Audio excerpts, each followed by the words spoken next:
We actually play our instruments, enjoy. I mean, that was like the best thing to see on a bio, even though it's kind of paradoxical to kind of say that about musicians, but it speaks a lot about where we are in 2024. Can we just start with that meaning of that line and why it was important to have that in your bio? Because I'm that weird guy who, like, when I discover an artist, I will read the bio. I want to see what's there. Every bio on Spotify is super long, and no one cares to read it. So I just wanted something short and sweet that said, we actually play our instruments, enjoy. But also, you all see artists and stuff and no one's actually playing their instruments. It's all electronic or on a backing track. So we're just trying to be different and bring back some of the old school 90s type, everyone's playing their own instruments.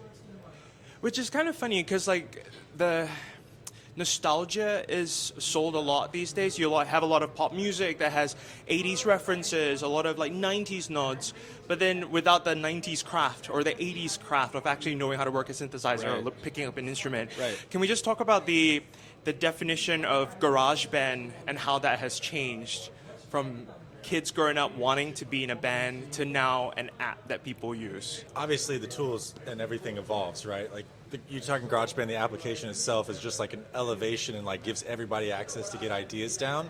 I think what separates especially Culture Wars as a band and as like a creative unit is that we still bring in the skill set that kind of an older act would have. Like, back to the playing the instruments thing. It's like, you think of Prince, that dude could play everything. He was an aficionado at everything. Yeah. So like, we think we pride ourselves not only on being able to adapt and use the technology, especially like as a producer, I love Ableton. I love the ability to like hyper edit everything. At the same time, I want to go into a studio and use all this gear and like use the expertise of an engineer and get the actual takes from these guys and get everybody like giving the best takes and the whole song takes, and there's just a craftsmanship that comes to it. And so when you combine that, because that's the thought of the 80s, that's the thought of the 90s, like cut it to tape, play it good. You can't really edit like crazy on there, but when you combine both the editing ability and the ability to play the instruments and all the gear, that's when you get something different and you get that the realness and the nostalgia. It's not just a gimmick, it's a real thing. And you can tell, right, when you listen to music, you can tell what's real and what's not. And I think being able to discern between the two is getting a bit trickier these days with AI, and I think now more than ever, we need our musicians, right?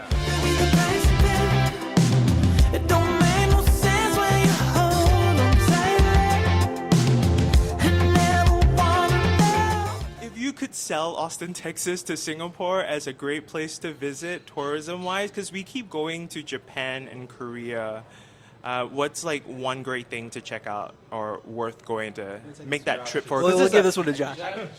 I'll take this. I'll take the big boy mic. I think Austin has, like we were talking about, people at like the older world of people making music with like instruments and playing in bands. And I think Austin has one of the most incredible live music scenes like anywhere in the U.S. at least. There's like so many mind-blowing musicians in like every bar, every venue, every club, like just to go and see people like really doing it. Like everyone's making music on their computer now, right? But in Austin, people are doing that, but they're also then getting on stage and performing it for people, like everyone. And so I think that's probably the best part. You can see an amazing band any night of the week at any hour, like between 6 p.m. and 2 a.m. You could just walk into a bar and see one of the best like guitar players you've ever seen. So buy merchandise, yeah. I was watching this show Shogun that just won like a whole bunch of Emmys right before this interview, and it's like set in the 1600s where people are on their ships and they're exploring the world. And then I had like a jolt when I was looking at your tour schedule and all the places that you're visiting. I was kind of like imagining, oh my gosh, I'm going to go to Japan, and then we're going to go to Korea, and then like, can you take me to sort of that day before you guys took that first plane out to Asia, where you guys were? Was it like a call to family? Was it like one last gym session? I don't know. Like There's a lot of sad wives and girlfriends. Yeah, for sure. I think it's kind of funny because before we got to Asia, we were in Canada playing with the Cult, which is a huge band from the 80s. We played some really cool venues there. Most of us had never been to Canada. And then prior to that, we played with another band in the U.S., so we've had so much build-up to coming to Asia, and all of our we've been thinking about Asia for months, and so at this point, like before we left, it's like we're excited, we're ready, but it's like almost like it felt like it was never actually going to come because it was like so far away, and so it was nice to actually land in Singapore, and like the airport is beautiful. Yeah, it's like the waterfall and everything. Incredible. So that's yeah. why I was asking you whether or not you guys had time to like have a meal, because I was looking at the show. You guys got like 2 days in Tokyo, and then you're going to Osaka. I was like, I hope you guys get time to like, I don't know, break out of the hotel room and just like go on a little adventure if you can. 'Cause these are great. We definitely have places. time to explore in this schedule. Like, especially we're here for a couple days. We love to eat food and get together and like and gamble if it's available. But yeah, we'd like to even experience the culture. I mean, we're out here. Like, you have to, like what Dylan was saying, is there has been such a build up to this moment. Even like other tours we're doing, we're still getting the show together. We're like wanting it to be the best it can be for these amazing shows, because you really think about it, this is once in a lifetime opportunity. Like 0.1% of musicians will ever even get these opportunities, and like all of us have worked our whole lives for this moment. So there's an element, there's a lot of sacrifice that goes into it. There's a lot of sacrifice that goes into chasing your dreams, and you feel it at that moment. Day before leaving, it's just like anxiety of how do you prepare for something so big? How do you leave all the people that you love? How do you do that at the same time trying to be fully present in the moment? Like, wow, we're actually doing it. We're going to figure it out. We don't know what we're getting into, but this is a dream, and we're in the dream right now. Death in disguise, idolatry, lustfulness, and faith you abuse. So these words have reached over 2 million listeners on Spotify. I think it's your biggest hit on Spotify so far. I know artists don't usually like to break down the meaning of a song. I wouldn't want to ask you to do that, but what is something you can tell us about that song, Faith, that will make us listen to it differently and hear it differently the next time? Yeah, I think it was just at a time, without going too into it, I think it was just at a time when there was a lot of confusion, both, I would just say, people are trying to figure out what's going on in the world, and you turn on the TV and radio and internet, and there's just a lot going on, and I think it's kind of everyone giving into their lesser selves. And so I think that, to put it very concisely, would be kind of in that realm. It was a weird one, because we did that in El Paso, like in the middle of a pecan farm outside, like in the middle of Texas, like in the desert kind of thing. And so I think being that removed from everything, you get a different perspective on the world, if that makes sense. Yeah. These are very strong words, and I was just like listening back over and over again. I was like, what are they trying to tell me? And the crowd is going to be singing along if they know the words, So, thank you. Miley is what I call a great driving song. I'm just curious, what's your perfect driving song? One of my favorite bands is a band called Beach Fossils. They're like an indie band, but they're great driving music. So there's not their most recent album, but the one before that would be my driving album. Easy one would be like Don Henley, Boys of Summer. Okay. Yeah, that's a good driving song. You can do that one. Classic. I drive to a lot of Travis Scott. Just really high energy driving, really fast.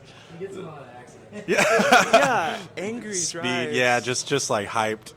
I just want to show up to where I'm going just full of energy and charged up. And Travis does it. Utopia. Just ready to assault people with my energy. I gotta go with probably. I'm gonna piggyback off Dave's answer. "Take It Easy" by the Eagles. Classic driving song. You can't go wrong with that. Beyond the joy of making music, just like that switch in that bio, that first line into, okay, now the PR statement. Beyond the joy of music, there's also the industry itself, which can reward you with riches and fame, but it can also very quickly chew and spit you out. What is it that grounds you, that center of gravity, to prepare you for the tides ahead as a group, as a unit?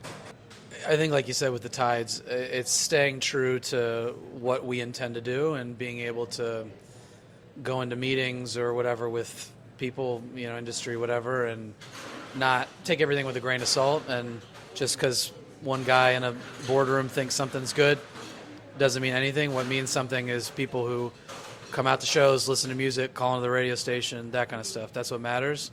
So being able to get that feedback and just go, okay, and okay, well, we know and if we're not doing something right, then the people will tell us that. You know.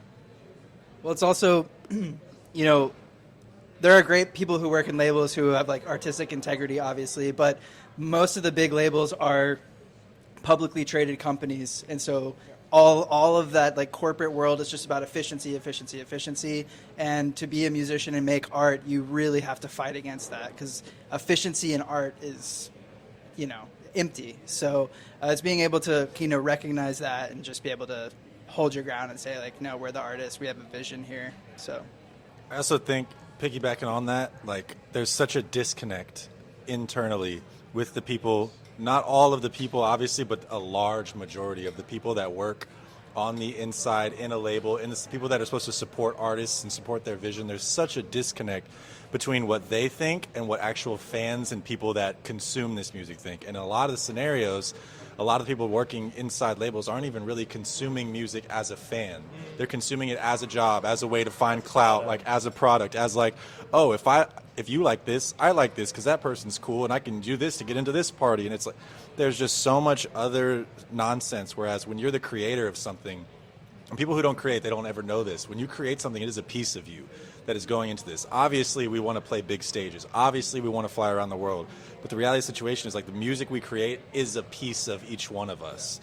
And it's really just not treated like that at all. And maybe it doesn't need to be, but there's such a huge disconnect. So the main thing to keep in mind is just like really blocking out all the positive, all the negative, and just sticking to that vision and be like, no, I know why I'm doing this. I also know I love this product, and we put everything that we could into making this product great, and we're going to keep going forward regardless of what we hear about it. Respect that. Having said that, we're really easy to work with, and we love the music industry. Thank you. Finally, will there be an LP coming? Yeah, in the new year. We're essentially just releasing everything slowly, as we literally and figuratively as we go. So it's kind of a song every month until probably January, February, and then we'll kind of. There's a lot of restraint, right? It's like putting things Yeah. out bit by bit, single. I think we have one EP, Tech. Is that right? Yeah. I like the title track, Tech. Yeah, Yeah. thank you. Yeah, I really like Tech. Yeah. What have we not heard? So a lot of the stuff that we're playing, which is the new album. So most of what we're focused on and playing is everything from the new album. So the things you haven't heard would be the other 7 songs on the album. You know, we're playing mostly the new album on this tour. So yeah, we've put out 4 of them, and next month there'll be another and another and another, and it'll just keep coming. Any music in in progress while you're on tour, or like any writing happening, or is it just like performing mode? Performing mode. We've set ourselves up to like do stuff on the off days, but I think the main thing that we always try to do is not force it. So if you're feeling it, do it. You know, I mean, but you still have to like go through the process and force yourself to do it sometimes, but not. So if it, you know, I've got my acoustic, he's got his stuff. I mean, if something just happens, great, and if not, that's all right. You know, it's a long. You gotta fail a lot to have something okay. Yeah. Well, thank you so much for your time. I hope you have a good show. Kiss 92, all the great songs in one place.